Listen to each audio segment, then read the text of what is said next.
ನಮಸ್ಕಾರ ಸ್ನೇಹಿತರೆ, ಸಿಂಪಲ್ ಆಗಿ ಒಂದು ಅಡುಗೆಗೆ ಸ್ವಾಗತ. ಇವತ್ತು ಒಂದು 10 ನಿಮಿಷ ಅಥವಾ 15 ನಿಮಿಷದಲ್ಲಿ ಒಂದು ಚಿವಡಾ ಮಾಡಬೇಕು ಅಂತಂದರೆ ಈ ಸಬ್ಬಕ್ಕಿಯಿಂದ ಮಾಡ್ತಾ ಇದ್ದೀನಿ. ನಾನು ಇಲ್ಲಿ ನೈಲಾನ್ ಸಬ್ಬಕ್ಕಿನ ತೊಗೊಂಡಿದ್ದೀನಿ.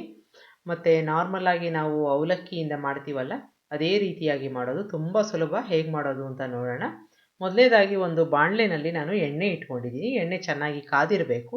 ಅದರಲ್ಲಿ ಈ ಥರ ಒಂದು ಜಾಲಿ ಸೌಟು ಅಥವಾ ಈ ಥರದ್ದು ಒಂದು ಮೆಶ್ ಇರೋ ಅಂಥ ಒಂದು ಸೌಟ್ ಒಳಗಡೆ ಸ್ವಲ್ಪ ಸ್ವಲ್ಪ ಒಂದು 2 ಟೇಬಲ್ ಸ್ಪೂನಷ್ಟು ನೈಲಾನ್ ಸಬ್ಬಕ್ಕಿನ ಹಾಕಿ ಈ ರೀತಿಯಾಗಿ ಒಂದು ಸ್ಪೂನಿನ ಸಹಾಯದಿಂದ ಎಲ್ಲ ಕಡೆ ಚೆನ್ನಾಗಿ ಅರಳ್ಕೊಳ್ಳೋ ಹಾಗೆ ಮಿಕ್ಸ್ ಮಾಡಬೇಕು. ಬೇಗ ಅರಳ್ಕೊಂಡ್ಬಿಡತ್ತೆ ಇದು, ಜೊತೆಗೆ ಸ್ವಲ್ಪ ಪಟಪಟ ಅಂತ ಸಿಡಿಯತ್ತೆ. ಹಾಗಾಗಿ ಕೈನ ಸ್ವಲ್ಪ ದೂರ ಇಟ್ಕೋಬೇಕಾಗತ್ತೆ.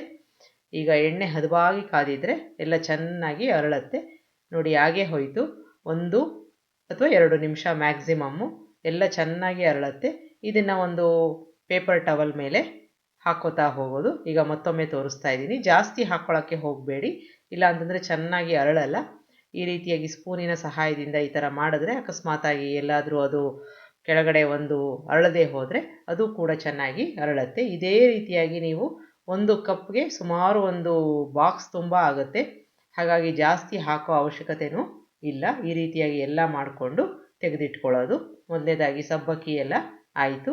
ಇದಕ್ಕೆ ನಿಮಗೆ ಯಾವುದು ಜೊತೆಗೆ ರುಚಿ ಕೊಡುತ್ತೆ ಆ ಥರ ಕಡಲೆಕಾಯಿ ಬೀಜ ಮತ್ತು ಡ್ರೈ ಫ್ರೂಟ್ಸು ಎಲ್ಲ ಹಾಕ್ಕೋಬೋದು. ಈಗ ಒಂದು ಸುಮಾರು ಅರ್ಧ ಕಪ್ನಷ್ಟು ಕಡಲೆಕಾಯಿ ಬೀಜ ಹಾಕ್ಕೊಂಡು ಚೆನ್ನಾಗಿ ಗರ್ಗರಿ ಆಗಬೇಕು.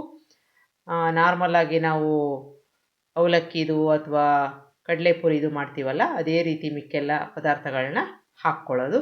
ಈಗ ಬಾದಾಮಿ ಹಾಕ್ಕೊಂಡಿದ್ದೀನಿ. ಇದೇ ರೀತಿಯಾಗಿ ನೀವು ಗೋಡಂಬಿ ಮತ್ತು ಒಣದ್ರಾಕ್ಷಿ ಎಲ್ಲನೂ ಹಾಕ್ಕೋಬೋದು. ನಾನು ಅವೆರಡನ್ನೂ ಹಾಕಿಲ್ಲ ಇಲ್ಲಿ. ಇದು ಚೆನ್ನಾಗಿ ಗರ್ಗರಿ ಆಗಬೇಕು. ಕಲರ್ ಕೂಡ ಚೇಂಜ್ ಆಗಿದೆ. ಅದನ್ನೆಲ್ಲ ಒಂದು ಕಡೆ ಹಾಕ್ಕೋತಾ ಹೋಗೋಣ. ಇದಾದ ನಂತರ ಇದೇ ಎಣ್ಣೆಯಲ್ಲಿ ಕೊಬ್ಬರಿನ ಈ ರೀತಿಯಾಗಿ ಕಟ್ ಮಾಡ್ಕೊಂಡಿರೋದು ತೆಳುವಾಗಿ ಅದನ್ನು ಕೂಡ ಹಾಕ್ಕೊಂಡು ಚೆನ್ನಾಗಿ ಗರ್ಗರಿ ಆಗಬೇಕು. ಅದರ ತನಕ ಎಣ್ಣೆಯಲ್ಲಿ ಈ ಥರ ಮಾಡಿಕೊಂಡು ಅದನ್ನು ಕೂಡ ಒಂದು ಕಡೆ ಕಡಲೆಕಾಯಿ ಬೀಜ ಮತ್ತು ಬಾದಾಮಿ ಹಾಕ್ಕೊಂಡಿದ್ವಲ್ಲ ಅದ್ರ ಜೊತೆ ಹಾಕ್ಕೊಳ್ಳೋದು. ಈಗ ಕರಿಬೇವಿನ ಸೊಪ್ಪು ಹಾಕ್ಕೋತಾ ಇದ್ದೀನಿ. ಚೆನ್ನಾಗಿ ಚಟಪಟ ಅಂದು ಗರ್ಗರಿ ಆದಮೇಲೆ ಅದನ್ನು ಕೂಡ ತೆಕ್ಕೊಂಡ್ಬಿಡೋಣ.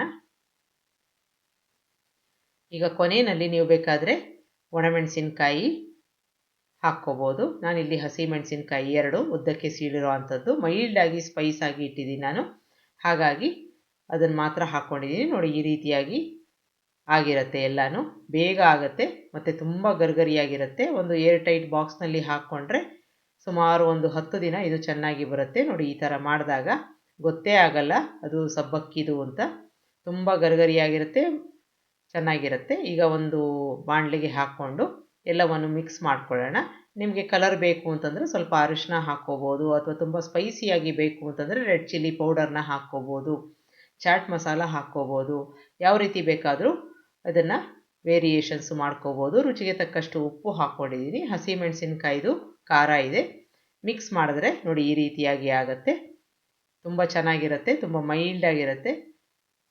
ಮಕ್ಕಳಿಗೆ ಸ್ನ್ಯಾಕ್ಸ್ ಥರನೂ ಕೊಡ್ಬೋದು. ಇದನ್ನು ಒಂದು ಸಲ ಮಾಡಿ ನೋಡಿ.